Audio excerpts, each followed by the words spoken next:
ہی ہوں گے۔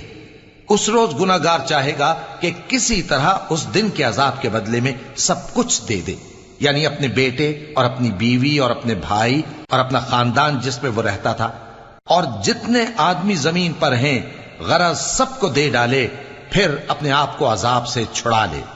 لیکن ایسا ہرگز نہیں ہوگا۔ وہ بھڑکتی ہوئی آگ ہے، کھال ادھیڑ کر کلیجہ نکال لینے والی۔